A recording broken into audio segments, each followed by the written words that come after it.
You absolutely popped up in this reading. The Queen of Cups, that's you. This is a water sign Scorpio. I absolutely, yeah, this is definitely you. And then we have this King of Staffs up here, and this is a fire sign, Leo, Sagittarius, Aries. And there's a disconnect there. All right, so for those of you, I do feel like almost a sexual tension between the two of you. I feel like there's this rift going on, like you guys can't be together, but you want to be together. And so let's explore this a little bit and see like what context it is when it comes to relationship and in work, because the Six of Swords is moving on. And so I think at the beginning of November, you're going to have this feeling, this impetus to push through, on a job. But also, I feel like some of you guys just feel like you need to move on with people in your lives and like let go of some people. We have the Two of Cups in reverse. And so this is kind of a break away from people that you hold dear in your life. And it's also a disconnect too. And this disconnect is definitely connected to the Seven of Swords. And Seven of Swords is it's a sneaky Pete. It's someone taking something from you, feeling lost, feeling like you don't have enough because somebody else has it. And so these two are linked together, and it's like almost the cups are dripping down into the swords.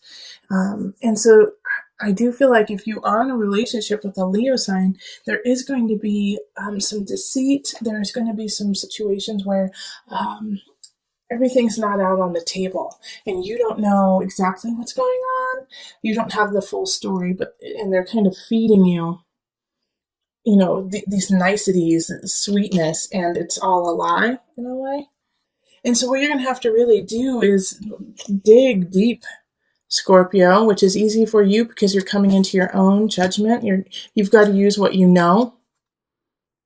Okay, judgment popped up for the energy coming in from October. You got to listen to your heart. You instead of talking yourself out of yourself in a way. It's like, no, maybe I'm overreacting. No, maybe they are not cheating on me. Maybe they didn't steal my car. Let me just give them a chance. And you're trying to talk yourself out of something you just know to be true. And you're like, I can't be that. I don't want to be a jerk about the situation. I don't want to be an ass. Like I'm always that person. Like I can feel like Scorpios being like, I don't want people to think I'm always that person, who accuses people or is a little more harsh, uses stronger wording. But Scorpio, you're just speaking the truth, right? Sometimes people don't want to hear the truth. So just speak clearly, speak that tongue, speak the tongue of truth. Because you see something going on and it's right. And the Hermit is like, shine light on that. Shine light on what you know, even though it's going to be hard to say. Because in the Four of Pentacles, it's also here, Four of Pentacles. You're starting to realize that what you wished for, what you wanted out of this situation, and I do feel like it is a love relationship or a very close relationship of some sort that is kind of going wonky. Like what you put into it, what you're like, you know what, I want it to be white picket fences, 2.5 kids, and I want us to get married on the beach, and then we're going to go to Italy afterwards. Like all of these things that you put on this relationship aren't needed and aren't what's going to make you happy anyways. And so that illusion that you had created with this person, this King of Staves, and even though they're in the upright, like they're doing what they need to, they feel like they're doing just fine. Oh, Scorpio, here's another situation too that Spirit just actually threw at me, is that, okay, I'm getting all over the place. Hold on, let me go back. So this energy that, that you have put into the relationship of what I want it to be, it won't make you happy. And what will make you happy is like a soul connection. And here's the thing about this King of Staves right there, is that they're in the upright, like I was just saying, they're in the upright, so they're doing really, really well. And maybe they have done some things that are awry. made some choices that aren't in your best interest, but are in their best interest, and so that's conflicting. But you have to let it go. Seven of Cups is like not seeing choices clearly. Yeah, they're charming. Yes, they're sexy. Yes, they're fun. And yes, there was this connection, but it wasn't the truth. But here's another spin on all this, okay? Is that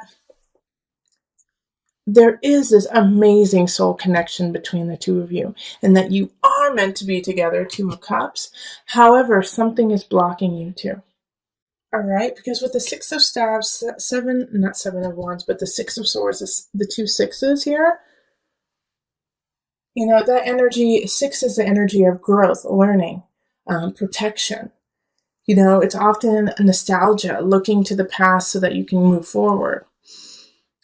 With these two energies, it's like they're almost conflicting for you guys. Like you have an idea, a foundation, and he or she has a foundation, and they're not the same. And so it's like you guys have to step differently to meet each other.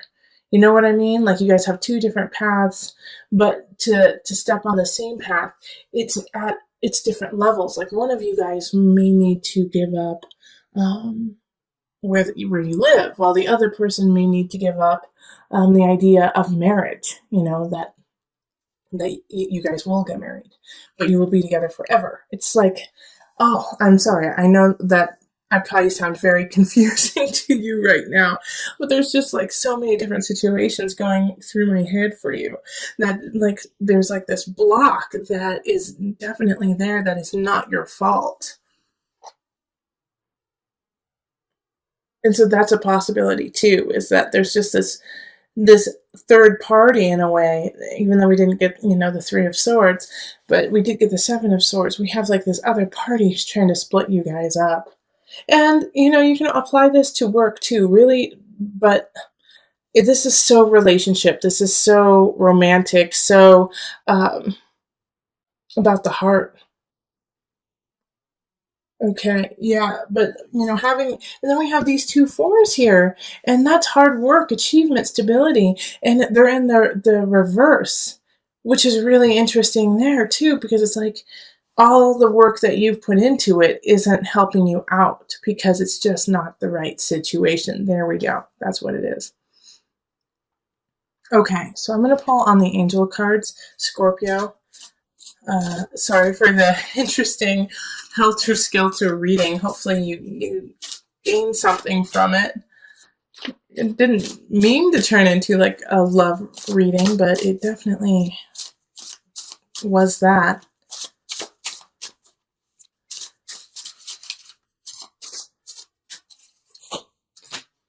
Okay, River, Surrender. Another sign got this. I'm not sure which one, but another sign did get this. Surrender. And I didn't read the book for them because it just didn't feel like that sign needed it, but I am going to read it for you because I'm getting called to, that there's something in there that you guys need to hear.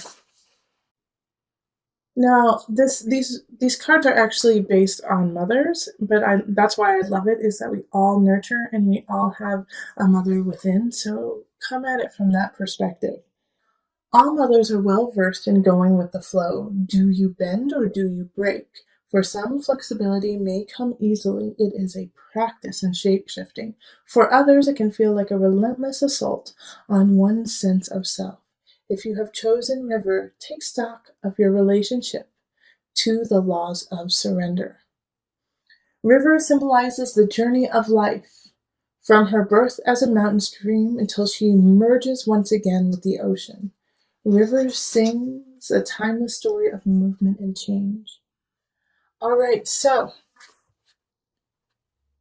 I'm going to read just a little blurb, another thing. River's wisdom says to follow the path of least resistance. She flows over rocks and around mountains. She takes the shape of each new landscape she enters, but over time, she also shapes the land. Okay, so that's so... Okay, yeah. Six of Swords is like, let's move on, Scorpio. This relationship is stagnant and you are no longer growing and perpetuating yourself in it. So step back, find your light, understand that there are other energies that you don't know the whole truth about, which are actually not working in your favor. And so you have to gleam the light on that hermit, go into the details, show the light in the dark, to figure out what steps you need to take next, because what you have been working on is not working. So go with the flow, see what happens, and then from there, let your heart shine and guide you down the river. So with the Five of Chalices here, it's, time to let go of what has already happened, that you can't change the past. You can't change the immediate past. You have to step up to it and own your situation, own your space in the situation. Five of Chalices is saying stop looking at the negative aspects of something going awry, of losing something, but realize what you have remaining and what you have to work with, that you have plenty to work with. So make sure that you lament, you mourn the loss of something, absolutely. But then you turn around and you see what you have left and fill yourself with gratitude. Because we do have arguments happening that second half of October, the second half of November. All right. So Five of Wands is talking of fights within relationship, fights within family. For us in the States, this is the energy of Thanksgiving, like meeting with your family. Maybe your family has completely different political views than you do, and you guys start to kind of pick at each other, and it turns into like a full-blown argument, fight before the turkey has even hit the table.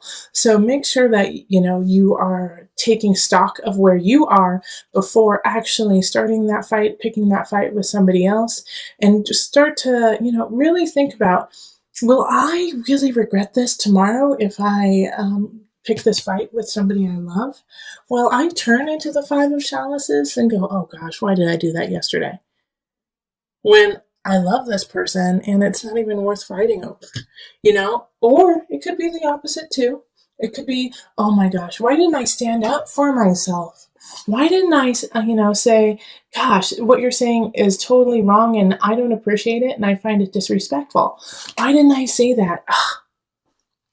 So the Five of Wands is like, pick your battles, choose your battles wisely, because all the battles that you are about to have a meaning and will affect you in the future, and will affect how the other person deals with fights and arguments with you in the future. So pick them wisely. And we have the King of Wands popping up, and they popped up in your November reading too. And this is, a Leo, Sagittarius, Aries. They're still here. And so the connection though, this is with work. So, go back to the November reading after watching this, because I'm going to add on to it right now. The King of Wands energy, like I was saying in the November reading, often has that feeling of relationship for you, has a feeling of love with you. And I think it has to do, it's somebody from work, now that it's coming up in, career work area, that this is somebody that you meet through work, or somebody that you are going to grow your work with. All right. So this is a very important person in your life, especially since they popped up twice now. Okay. So in the November reading, and then again now. So this fire sign has a lot of potential to, create a future with you. And the reason why I say that is the Nine of Chalices right next to it. This is abundance, this is happiness, and this is in the sign of abundance, Scorpio. So Nine of Chalices is feeling really content and happy with how things are in some regards, and with abundance, it could be, financial abundance, it could be emotional abundance, it could be your personal abundance, how you feel about yourself. But there's some aspects in your life that are going really, really well, and it doesn't come without all the work you have already put into it. And the King of Wands sees that. And I think this is why these fights are so frustrating to you when it comes to family and when it comes to relationship in some regards. Because you're like, I am finally feeling comfortable in my own skin. I'm finally feeling like I can take the steps I need to for my life. And then you come in and you like try to strip me down, take away my light, take away who I am. No. And so this is like why the fight I think is actually happening is it's like, for most of you, it will be, I need to stand up for what I have because I'm so grateful to be who I am. Yeah. And the Ten of Swords. This is like, this is power. Power, baby. This is power, Scorpio. Because this is in the mind, body, soul connection. So this is a rebirth. You have to let go of an aspect of yourself. And I really feel like it has to do with what I just said. Is that you're like, no, I am coming into my own. And you may not like it. You may not find it comfortable. But I'm not here to make you comfortable. I'm here to live my truth. And if you find that uncomfortable, then that is a personal problem, not mine. Right, Scorpio? This is where we need to be. And if you're not there, we got to work to get there. And there's a fire sign who has your back. Yeah, Ten of Swords is powerful in mind, body, soul connection. You're releasing some of your own self-doubts, your own worries, so you can come up into your light, shining brightly. That is so awesome. I am going to put a little disclaimer with this because it is the Ten of Swords. Change and growth, they call it growing pains for a reason. So don't back down if you start to get those growing pains, okay? You're just growing. So we're going to call on the angel deck for some added guidance. You are profoundly clairvoyant. Trust what you see in your mind's eye as well as your physical sight, for your spiritual vision helps you with healing, teaching, and guidance. All right. Power, baby. Ten of Swords. You are profoundly clairvoyant. Letting go, rising from the ashes, stronger, better than ever. Listen to your intuition. Listen to your heart, and the body will follow.